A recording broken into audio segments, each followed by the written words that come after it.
Good afternoon, everyone. As I'll give folks a few minutes to join the line. See the attendee numbers going up, so we will get started in about 30 seconds.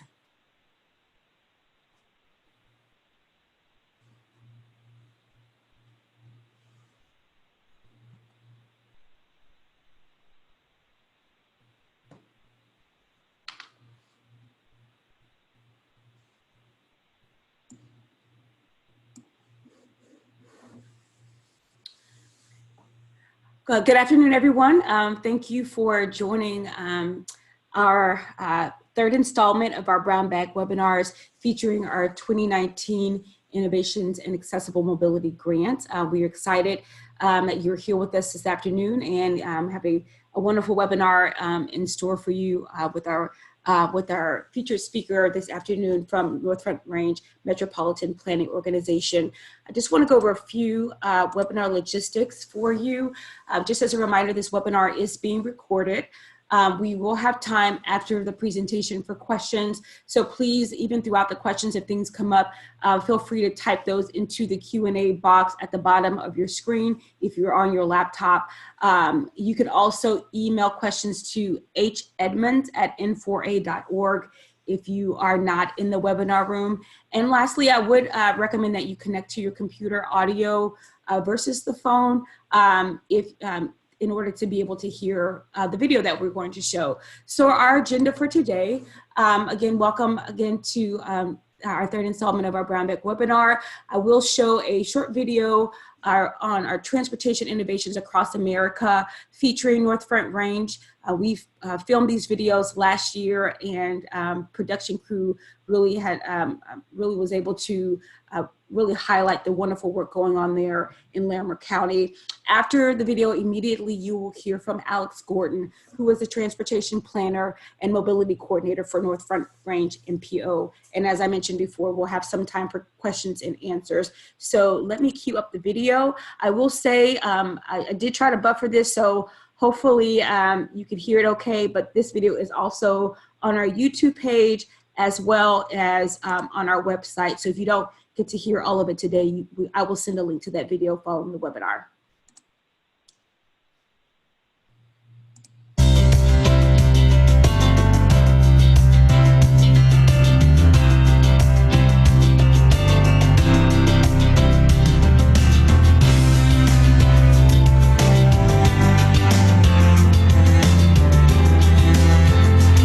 In areas of Colorado where transportation is not readily available, North Front Range Metropolitan Planning Organization is breaking down jurisdictional barriers by testing the viability of a centralized one-call, one-click system for older adults and people with disabilities. If you live in Fort Collins or Berthoud, for example, or Estes Park, there's a baseline of service. But if you live between those communities or outside of the urban fringe, there are a lot fewer options for you. So this project was very good for introducing the providers to the idea of coordination and finding efficiencies and partnerships. Our mission is to make Larimer County a great place to grow older. So our big success in this project is getting the ride providers to work together to figure out who is the most appropriate solution for this consumer's ride and then get them their ride. I had a call center, and so I offered VIA to be able to help out with the pilot, and that's how it got started. We all have a common goal, and that common goal is to get people where they need to go and allow them to have their independence, and I think that that's the glue that holds us together. A 2018 National Aging and Disability Transportation Center poll found that older adults and people with disabilities have difficulty finding transportation in their communities. This is due to a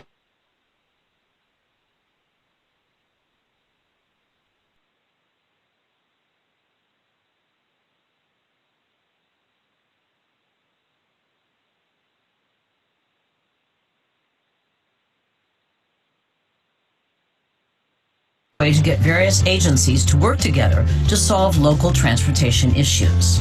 With the support provided by NADTC funding, the North Front Range team convened meetings that brought together local transportation agencies so they could find ways to improve access to transportation for their community. The key element of this NADTC project is creating a system where riders can request rides. And what we found in research is it doesn't matter so much to riders who provides the ride to them, as long as it's someone they can trust, reliable, that shows up, and that's an option that they can afford. We were transferring trips back and forth, entering people in the system, and we did over 500 trips in a 3.5-month window, and we worked together as a team. Trudy K. Bindy's father was critically ill. Without a ride that she received as a direct result of the meetings convened by North Front Range, she would not have been able to visit him. If it wasn't for mobility, I would not be able to see my dad for one last time. Tom Patterson is a lifeline for Liam, a young man who has been using a wheelchair since he can remember. Liam has cerebral palsy and works 4 days a week at Goodwill. Tom, a volunteer driver for Raft, a local transportation provider, helps make sure Liam gets there. Because of this program, I can now get easily to and from work. It's gratifying. I often think I'm doing this for myself. It makes me feel good. So the individuals we help are grateful, and they're marvelous, and it makes them productive citizens. So it's a win-win-win. Jason Brabson's Heart and Soul Paratransit counts Ed Furman as one of its many regular riders. Due to his health issues, Ed has problems finding transportation to get to medical appointments, the grocery store, and to perform other tasks, all of which allow him to maintain his independence. When your mobility is taken away, your freedom, your part of who you've been for the last 60 years is taken away.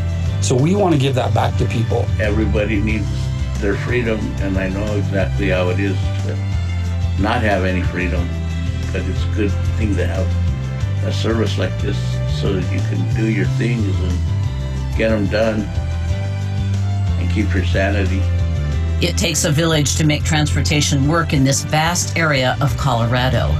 But with Via Mobility's call center, sometimes referred to as a one-call, one-click center, and the enormous help and coordination of caring transportation providers, North Front Range was able to create a patchwork system that works. I could tell a story about each partner that they stepped up in an exceptional way, and that's what's made this project work. If we can work together, if we can put our face at the table, then we can really make the difference that we've been trying to make.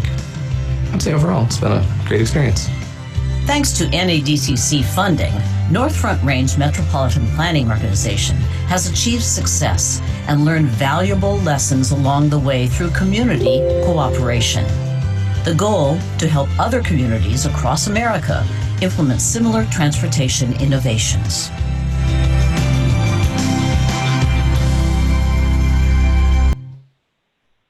Okay, now I want to go ahead and turn things over to our speaker for this afternoon, Alex Gordon, and I'll get his slides up for us. Great, thank you, Melissa. Okay, there you go, Alex. As she mentioned, I'm Alex Gordon, Transportation Planner and Mobility Coordinator at the North Front Range Metropolitan Planning Organization. Since 2017, we have been working on building collaboration and coordination among our human service agencies and our transportation providers by developing this one-call, one-click center project.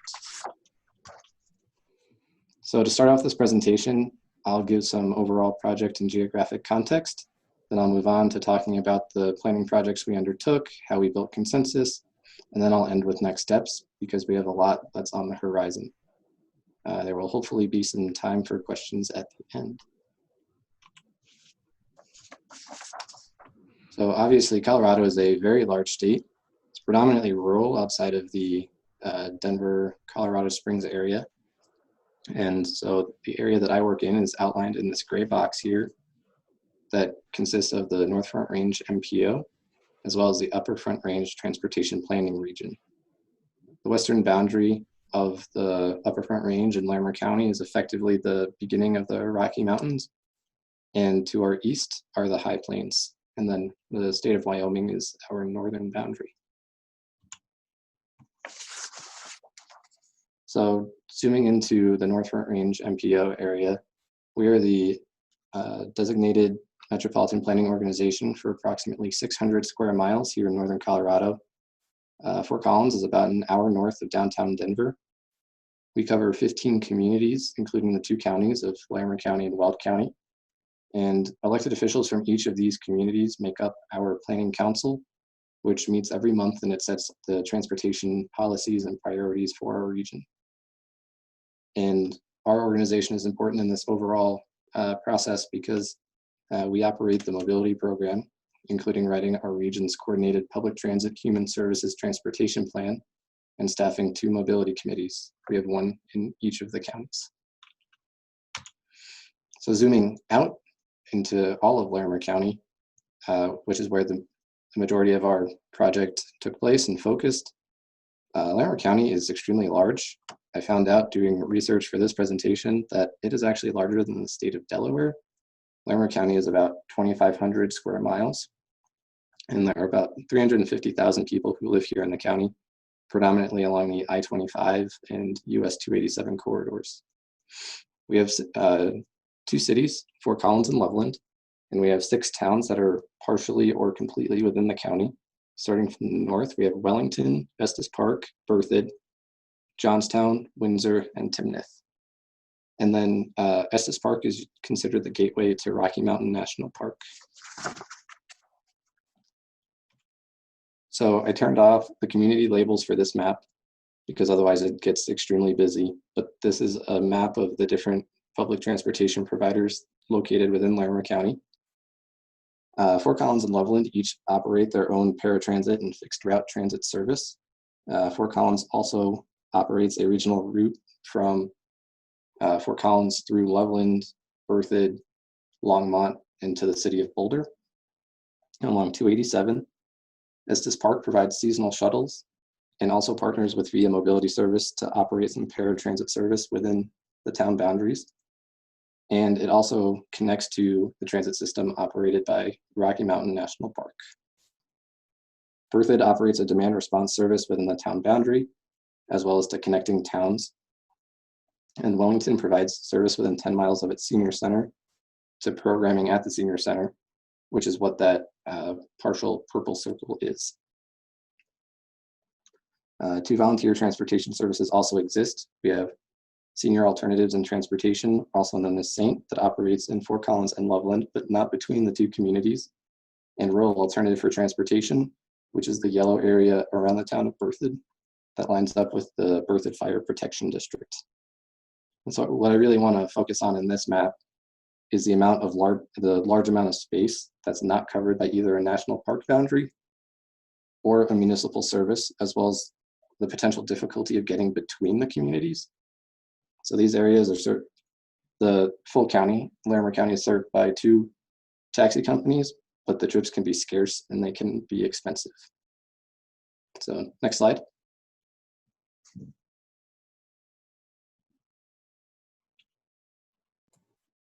The One Call, One Click Center project started as a goal in the 2013 to 2018 Larimer County Strategic Plan. The Board of County Commissioners identified a need to study the mobility of older adults living in unincorporated and rural parts of the county, as shown in the public transportation map. Between 2016 and 2017, the Larimer County Engineering Department and the Larimer County Office on Aging, which is the county's area agency on aging, partnered on the Senior Transportation Needs Assessment, which used our existing Senior Transportation Coalition group as a steering committee. This needs assessment was written using feedback from 4 focus groups, 1 in Wellington, 1 in Berthoud, 1 in Red Feather Lakes, and 1 in Estes Park, as well as a survey that was mailed out to households most likely to have an older adult living at that premises. And the survey ended up with a 40% return rate, which is insanely high for a survey. And so this on-the-ground information was combined with consultants' national best practices, and they created, on the next slide, these 10 recommendations. So 5 recommendations were service-oriented and the others were programmatic. We formed a transportation work group to tackle these recommendations and figure out how to implement these within the county. So that work group consisted of the Office on Aging, the Engineering Department, and the Health Department. The Partnership for Age-Friendly Communities, which is a local nonprofit implementing the AARP Age-Friendly Communities goals and guidelines.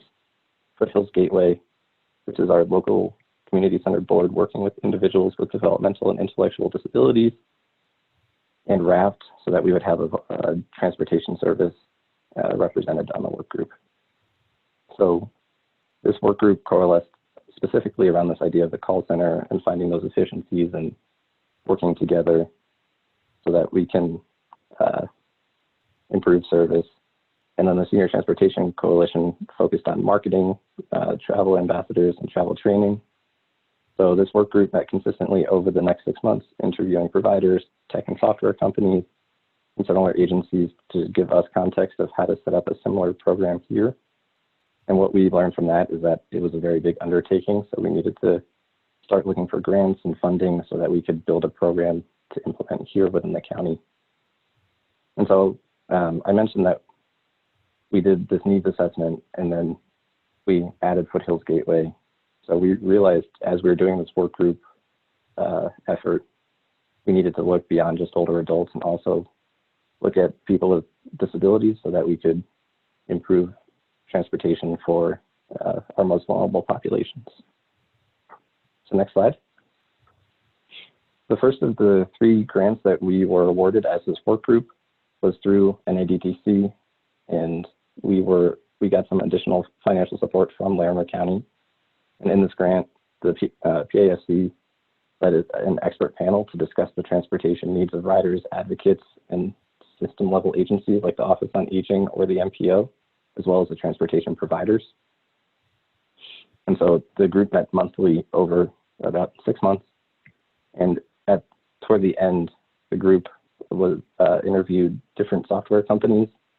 And it was a very great conversation because you had the people who would use the software, and the people who need the software, the transportation providers, discussing their concerns, the benefits, the priorities. And obviously, we can't just say we would like to go with the software, but it was very good feedback that we can incorporate into a future RFP for software.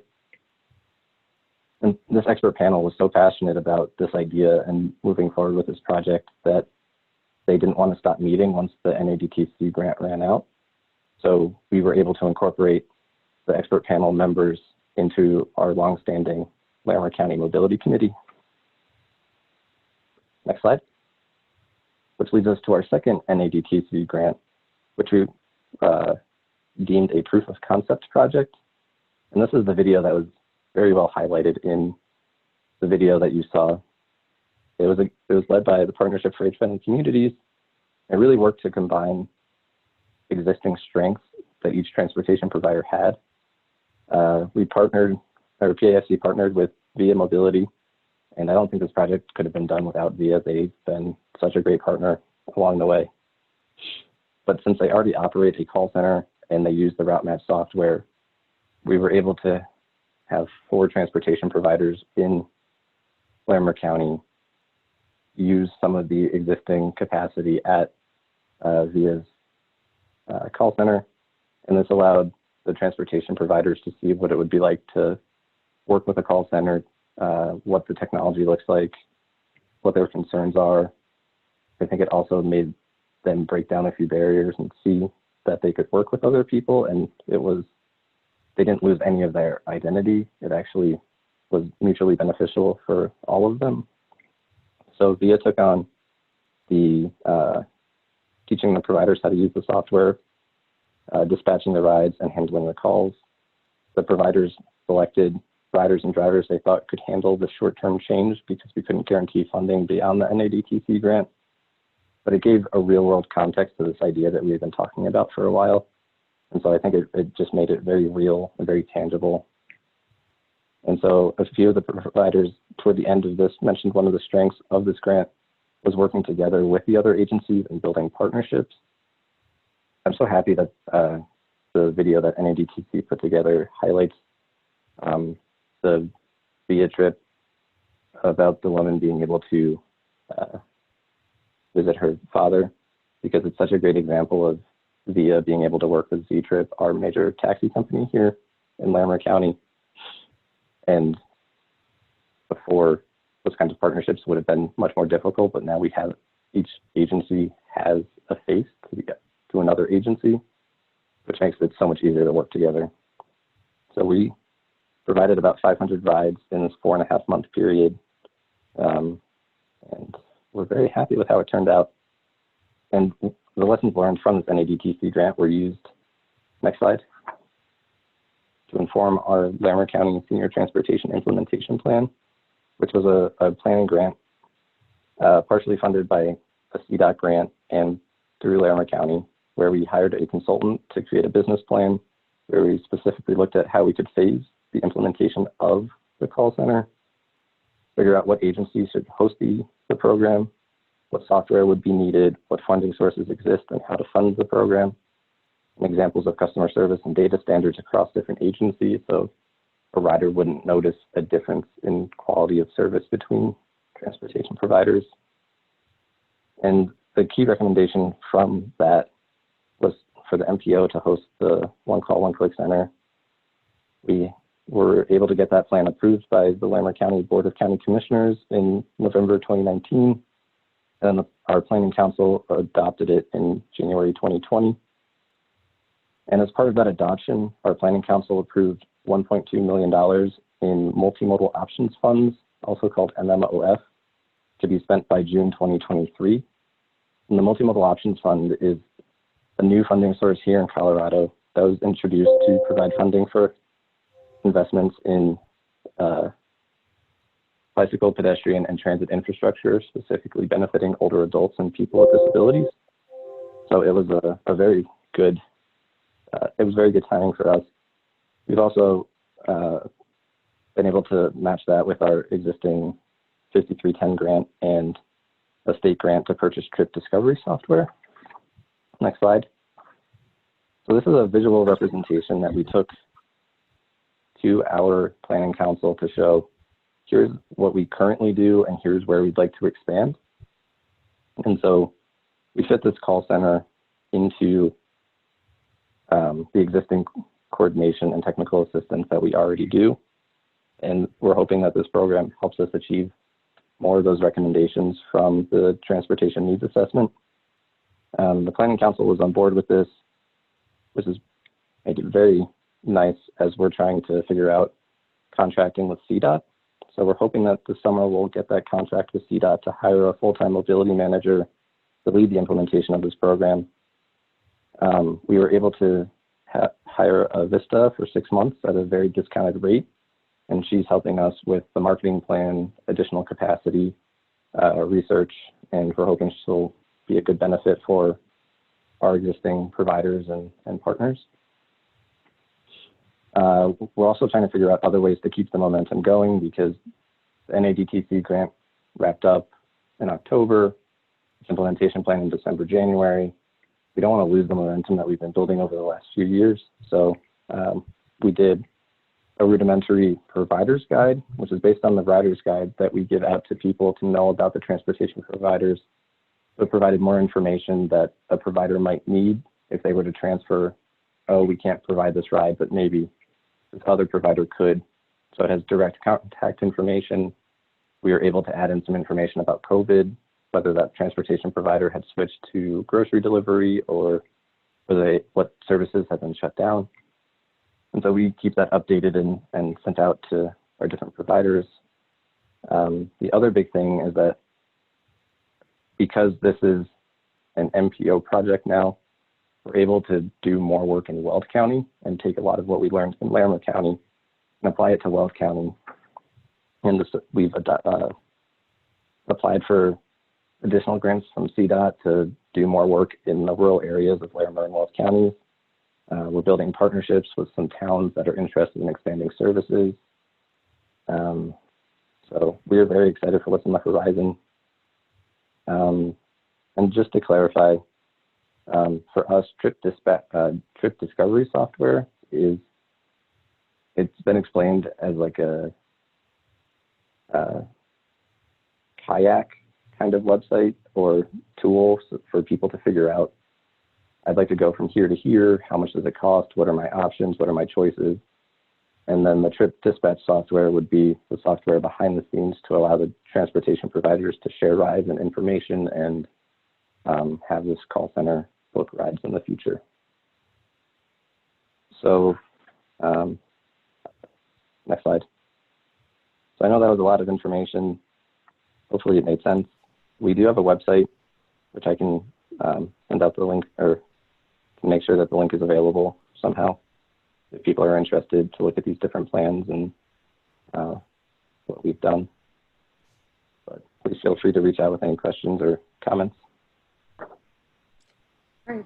Thanks a lot, Alex. We do have a few questions in the Q&A chat field. So first question, did the Larimer project include representatives of Medicaid non-emergency medical transportation? NEMT in Larimer County is provided as part of a regional brokerage. So Larimer County, Wells County, and then I think 7 counties in the Denver region are all part of a regional brokerage. And so we have not tackled that topic yet, and that topic is, it gets brought up quite a bit. So I think that is something that we'll tackle in the near future. Okay, thank you. Next question, how important do you think a mobility manager is to this coordination effort? I would say it's very important to have a central person. It's been great that this project was very collaborative, but I think it would be nice if we had a central organization and a central person going forward that people know. So I also think that right now, this job is it's only part of my job, so I can only dedicate so much, and we have very limited funding. But I think once we have someone whose job is to do these efficiencies, to build these partnerships, to find additional funding, to address the lack of transportation in certain areas, I think that will be very beneficial going forward. Thank you. Another question, someone's asking, will the Colorado Mobility and Action Coalition be involved in supporting this effort? I think CMAQ has already been extremely beneficial. I don't know how it is necessarily in other states, but Colorado, CDOT, and the Colorado Association of Transit Agencies run a meeting every 2 months that brings together mobility managers from around the state to discuss different questions, concerns, topics, brings in speakers from FTA and National Center for Mobility Management. So I think it's been great to keep that communication open and to have a resource tool that we can take advantage of if we have any questions or concerns. Okay. Another question, Medicare, I'm sorry, have you been able to quantify the cost savings? If I was to answer that honestly, I think right now we're in such a flux. It depends on what transportation providers we can sign onto this call center once we get going. It depends what services are available. It depends on how the project is phased. So yeah, the quick answer is no, but the long answer is it really depends.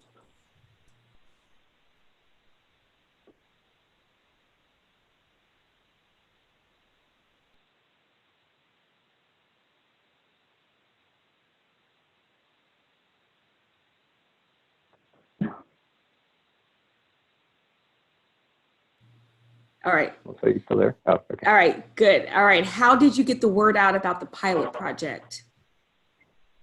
We depended a lot on our transportation providers. We knew that they work with a very specific population, and we didn't want to get people used to something that wasn't long-term. So The Partnership for Age-Friendly Communities really took the time to work with each transportation provider to figure out what riders would, and drivers, to be honest, would be able to handle a short-term switch.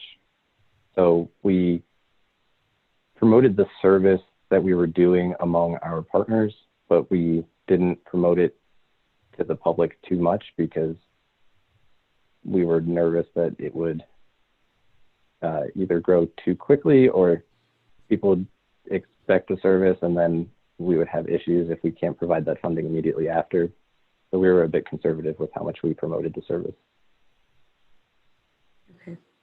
And we'll just take one last question as we're at the top of the hour, already a little past. The last question, has the work group also worked with state, local emergency management agencies to build in resiliency into program design and service delivery?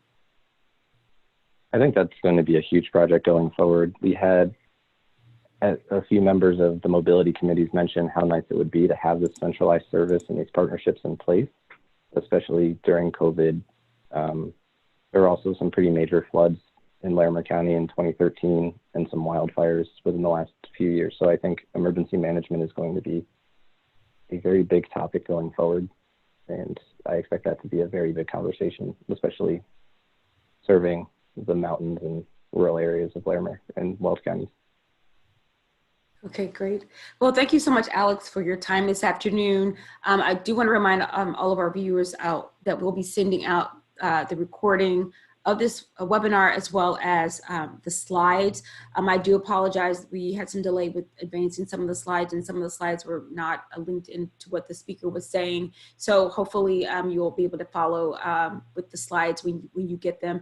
And we'll also be sending a short evaluation. So please take a moment to fill that out. We'd love to hear from you. It helps us to know what types of webinars and sessions we should be providing you in the future. So with that, we'll say good afternoon and everyone have a great rest of your week. Bye-bye. Great, thank you.